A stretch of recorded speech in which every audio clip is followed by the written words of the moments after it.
everybody. I hope that you're all doing well. Today's video, as you can tell, is going to be another story time.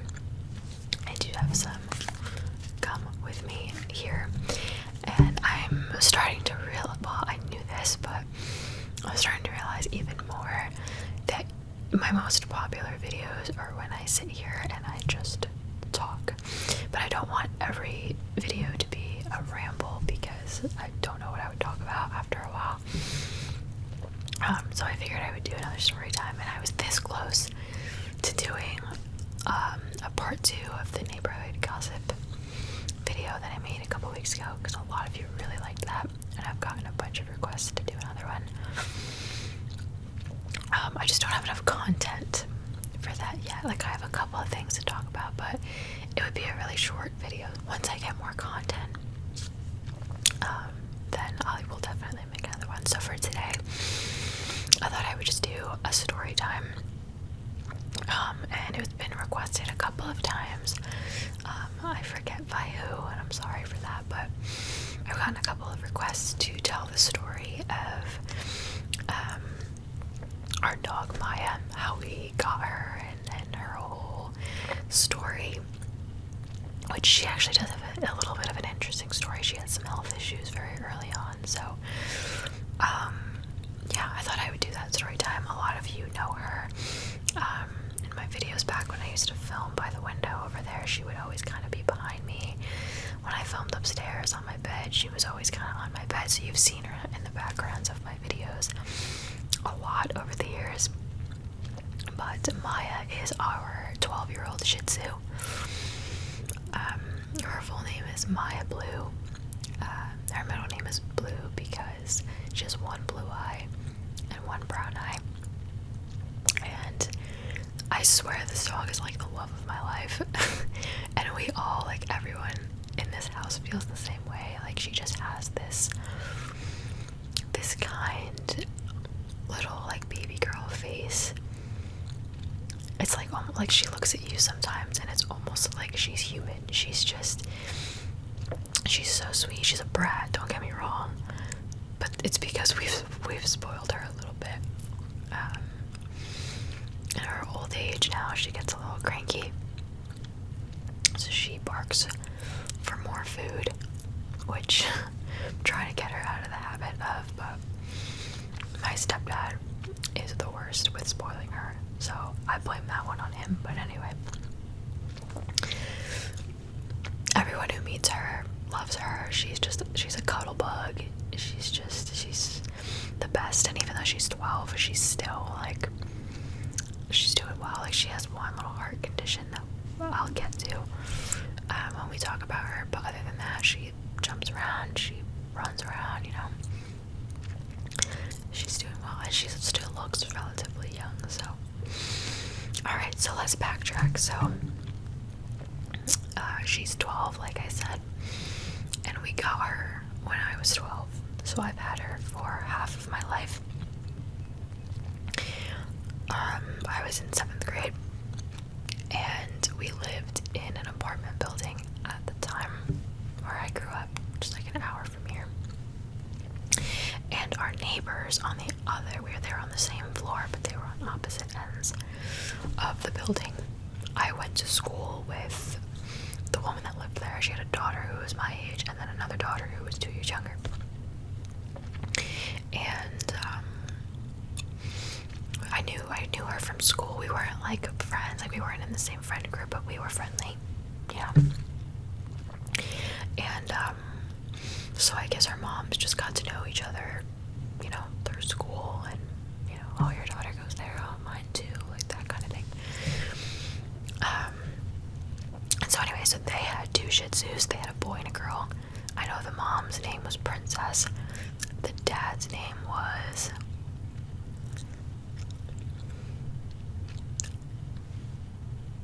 Pepper. That's what it was. His name was Pepper. They were both black and white. Pepper was beautiful. He was a very beautiful dog, and normally it's like the opposite, and the female dog is the pretty one, and then the, you know, just like with animals in general, the female's usually prettier. That's a lie. I meant that the other way around. Oh wait, so I am right. Wow. I just had a total brain fart. So that's right, yes. Pepper was the prettier one and he was the male. I don't know what just happened to my brain, I'm sorry. Yeah, he was beautiful. He was big, he was thick, he was like a thick boy. Not fat, but just like he was kind of muscular for a Shih Tzu, I guess. Shih Tzus are, you know, small. And then Princess, she was cute too, but you know, she was mostly like gray, I think. But Pepper was a mix of like black and white. Anyway, so this princess had probably like 4 litters in the time that I knew them, and Maya was part of the first litter. And I remember they had Pepper for a long time, and then they got Princess, and then like a year after having her, she was a young dog, Pepper knocked her up, and Maya's litter was born, and I think there were 2 or 3 more litters after that. So we obviously knew that she was pregnant. She was very pregnant. I think she had like, I don't know, like 6 puppies in that litter or something like that. 7 maybe. So I think my mom and I had just been like talking about possibly getting one. We already had a dog at the time. We had a Maltese. His name was Cody. This white little fluffy thing. He was a little smaller than Maya actually. So we had one at the time, and we were like, oh, like maybe let's get another one. So I guess my mom had been talking to the owner of the dogs, and I was just planting that seed of like, hey, like we want one, you know, we want to buy one from you. And she was very sweet about it. She's like, absolutely, like come and, you know, when the puppies are born, come and like pick one out and you know, whatever. So that's what happened. She was born in October. We say her birthday is October 20th. I don't remember if that was the actual date that she was born. I think so, because we would have known. Yeah, so October 20th. And I remember so vividly, we went into their apartment. She had the puppies on the bathroom floor, and all the puppies were there. And I think it was me.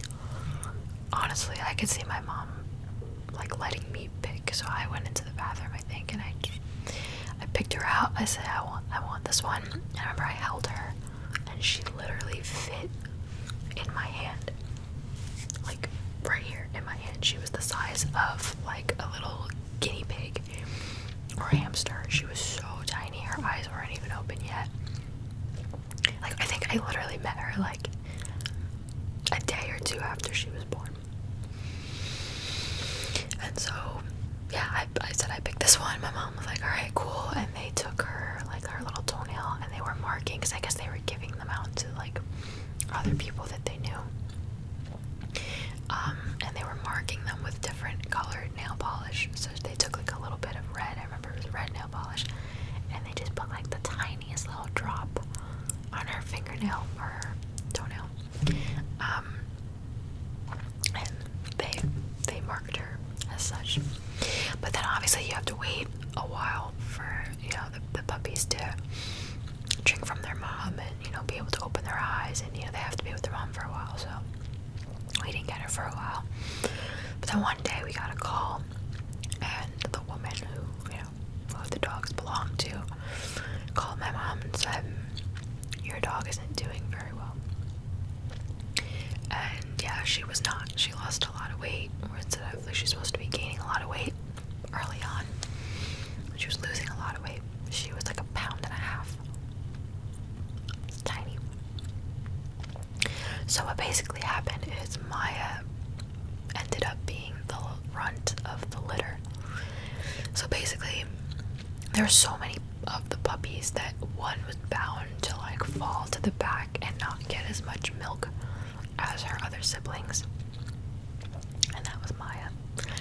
So they actually took Maya to the vet, and the vet was like, she's very close to not making it. Like, she was malnourished, essentially, is what was happening. She wasn't getting enough of her mom's milk. Poor little little baby. So, the woman who the dogs belong to, she told us, like, I know you really want one, like, there are a couple of other puppies here that, you know, no one has claimed yet, like, you can pick another one. And we kind of went and we looked. My mom didn't want to, but I guess me being 12, I was like, yeah, like, I want a dog, so, like, let's go pick another one. I didn't know any better. And I remember we picked out, he was a boy, and he was half brown, half black. He was mostly black, but he had like brownish spots. He was beautiful. A little bigger than Maya, and I was gonna name him Toby. And at this point, the puppies were a little bit older, and so he was able to come to our apartment down the hall just for like an hour. You know, we still couldn't keep him yet, but just to like get to know him, I guess, because they thought maybe we would take this one instead. And I loved him. I did. I was like, oh yeah, like this one's good, because poor Maya, she didn't have the energy to be playful, whereas Toby did. So again, me being a kid, and I saw that, and I was like, oh yeah, like this one's good. And my mom to this day still, I mean, she's doing it to make fun, but she still says to me, like, you were ready to give Maya away, like you were gonna trade her in, and I was, but I didn't know. And at the end of the day, my mom was like, no, we're not gonna give up on Maya, we're not gonna give up on this one, you know, we're gonna nurse her back to health. And that's essentially what we did. So we bought, and we like kind of had her coming over to our apartment a lot at this point. Again, like she would go back and like sleep with her mom, so that was the good thing about living just down the hall. So we could take her for a little bit, and then she could go sleep with her mom and her siblings. But yeah, I remember we bought baby formula. Like the vet recommended a bunch of things to do in order to nurse her back to health. So I remember my mom holding her in the kitchen in like a little towel and feeding her the formula through a dropper. I remember that. She did that a couple times a day, and then that was starting to work, and the vet was like, all right, you can also give her baby food, like step 1 baby food for like babies, like newborn babies. When I'm newborn, but you know what I mean, like the earliest baby food that you can give. Anyway, so I remember we would buy like carrots and peas and like the basic stuff, and every day after school, because I went to school like 2 blocks away from our apartment, so it was like a 5-minute walk, and I would go home every day after school. We would keep her in the bathroom with like a gate just to separate her from our dog, just in case, because she was so little and weak, even though he was kind of old at the time, but just to be sure. And I would go home every day after school before going anywhere else. My mom was at work. I would go home and I would feed Maya baby food in the bathroom with a little spoon. I was like feeding a little baby. I would sit on the toilet and I would hold her in my lap with a little towel, and I would just spoon feed her baby food. And eventually we were able to nurse her back to health, and she started gaining weight, and she made it, and she turned out to be one of the most beautiful dogs in the whole world. I love her little blue eye. She's got 1 extra toe, I think on her back right leg, I believe. It's one of the back legs, but she has a little extra pinky toe. And yeah, so after that, she got to the age where she was able to come and like stay with us, and so we had to train her. Now Maya, I don't know if I've ever mentioned this about her, Maya does not have your average like little dog bark. Like homegirl howls. She howls, and it's like a deep, I don't even know how to explain it. It's like a deep howl. Whereas Cody, our other dog, he was a male, and he had this all high-pitched, like little squeaky bark, and this one's over here like howling. And so I remember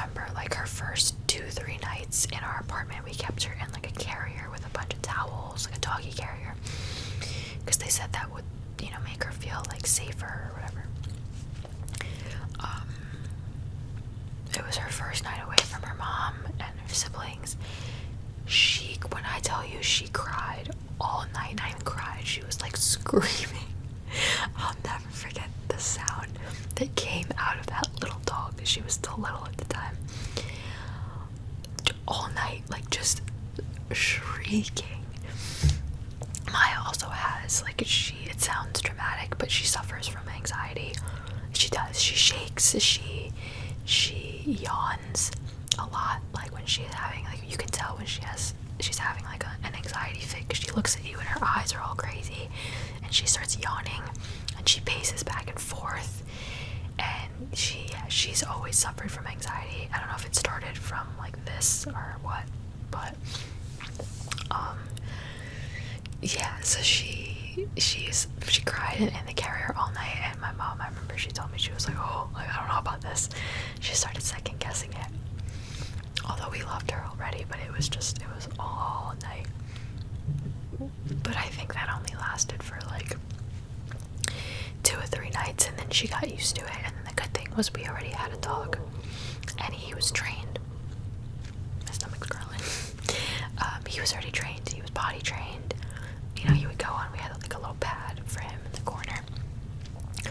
He was potty trained. He was trained on everything, And so Maya was able to watch him, and she kind of learned how to be a dog from watching him, I think. And so like a lot of people that meet Maya are like, oh my gosh, she's so good, how did you train her? And for the most part, we really didn't train her that much. Like, I taught her how to sit, she knows how to shake, things like that. But as far as just like potty training and all that, we really didn't have to, because she learned from Cody. Cody passed away when I was I believe I was 17. I was a senior in high school, so they had been together for a good 4 or 5 years, which, having 2 dogs was a lot of work. But yeah, we had them both for the same time for like 4 years, so she was able to learn a lot from him, which I think is a big reason why she turned out to be such a good dog. And I think too, like, the way that we nursed her back to health, like, literally, maybe that's why we're all like we feel like there's such a bond between us, because even though she's a brat, like, we know she loves us, and we're obsessed with her. I'm obsessed with her. Everyone who knows me knows I'm obsessed with her. And yeah, what was I gonna say? I just completely lost my train of thought. But anyway, yeah, I guess that's why we're so close. And not to get sad for a second, but the day that Cody died, I remember, like, Maya was like there for him. He was old. He was 14, and he had like he would stand up and like his bones would crack, and like he was just getting old. But there was one morning where my mom heard like his collar like going crazy back and forth, like making a lot of noise, almost like he was shaking, like, when dogs like shake themselves off. But it kept going. So she came out of, like, I think she was in her bathroom getting ready for work. I was getting ready for school, and he was having a seizure. And he was like shaking, and then she like eventually like held him, and it stopped, and then he seemed okay. So we were like, all right. Well, I don't even think my mom told me right away. Or she just told me like he wasn't feeling well or something. I had to go to school. I was on the dance team at the time. There was a big basketball game that night, I remember, and I had to dance. And my mom had to go to work, so we left him in blankets, and he seemed okay, she said. Left him in blankets, and she sat right next to him, and I'm pretty sure she like sat there for most of the day, because I think she was still there when my mom got home. But yeah, then later that night, my mom went home, and I think he had another one, and she was like, no, like, she took him to the vet. And I remember I had just got off the basketball court. I had just danced during halftime, and I I got a text from my mom. She was like, I'm at so-and-so hospital, like, you need to come and say goodbye to Cody. And thank God my boyfriend was there at the time, like, at the game, and he was able to drive me, or else I don't know how I would have gotten there at the time. But anyway, that's the story of Cody. But I am forever thankful for Cody, because I really think he had a huge hand in Maya growing up and being the dog that she is. So he was a cutie. His name was Cody McDaddy. That was his legal middle name on his birth certificate. I am not responsible for that. I was like 5 when we got him, so that's all my mother. But anyway. And now Maya is just a big bundle of love. I don't think she's in this room right now. Of course not. Usually she's in here with me, but I was gonna bring her on camera. But I don't know where she is. But yeah, we're obsessed with her. I like jokingly told my mom, like, when I move out, I was like, can I like just take her like for like 1 week, like once a month? And she was like, no. So that's gonna be like, obviously I'm gonna miss my mom and my stepdad, but like not living with Maya anymore, oh, it's gonna kill me. It's gonna kill me. But it's okay. Yeah, the day that, I don't even like to think about it, but like the day that Maya goes, I'm gonna die. Like, not to like get morbid. I do think she has like a good amount of time left, because she's still in pretty good shape, but she's only 12. Little dogs can live to like 15, you know, so she's got a couple more years left in her. But when that day comes, man, you're gonna have to like, someone's gonna have to medicate me, because I'm gonna be a mess. Oh, but yeah, I said I was gonna go into a little bit of her health issues that she has now. So for the most part, she's fine, but she does have a heart murmur. So if you hold her, you can feel like how hard her heart beats, and then it's kind of like erratic. It's not like a steady rhythm for a heartbeat. It's true, like she sits on my lap sometimes, and I almost like can't take it because it beats so hard. It's like uncomfortable for me. So as a result of that, her heart is basically enlarged, and it causes her, I forget exactly why, like biology and all that, not my thing. Human, like system functions, not my thing. So I forget what the exact cause of it is, but basically she has a terminal cough. Like, she's always coughing to the point where it sounds like she has something in her throat and she's trying to like get it out, but it's just a cough. And so she has fluid in her chest. I'm sure one of you could maybe explain. I don't fully know. I also don't go to the vet visits, so I don't know. But essentially, yeah, she has something leaks and she has liquid in her chest, and so she constantly feels like she has to like get it out. Oh, and it breaks my heart every time I hear her cough, because she coughs like throughout the day, and it sounds like she just needs to like get something out.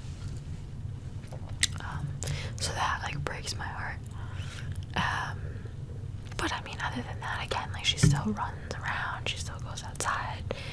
If I like throw a toy, she'll run and go get it, you know, like she's fine. It's just the cough and the heart thing, but she's on medication for it. I'd say this started like 2-ish years ago. So she's been going to the doctor, and they've been giving her proper medicine and stuff. The last time that she went, they did say that her heart was more enlarged than it had been the last time. This is a kind of thing where it's not really gonna get better, but we can, you know, with medication, kind of keep it at bay for as long as possible.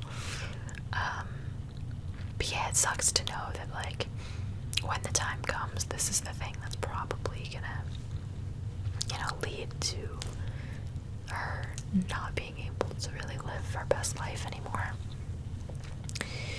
So, you know, we're trying to keep her healthy for said, she really is good. She's still feisty. She's still a brat. She still likes to run around. So she's okay for now. But yeah, she is our, I was gonna say bundle of joy. It sounds like I'm talking about a baby, but we really do. Like, we're just all obsessed with her. That's our baby. So, and I feel like she's been like a mascot for my channel because she's been in so many videos and she's been the cause of so many of my bloopers. So yeah. So I'm glad that I wasn't planning on filming this video today, but it was like the idea like it popped into my head and I was like, you know what, yeah, I want to film that. So I'm glad that I did. I hope that it, you know, brought a smile to your face. I'm gonna go grab her so that maybe she'll be in the thumbnail. We'll see if she cooperates, but that is going to be it for today's story time. I hope that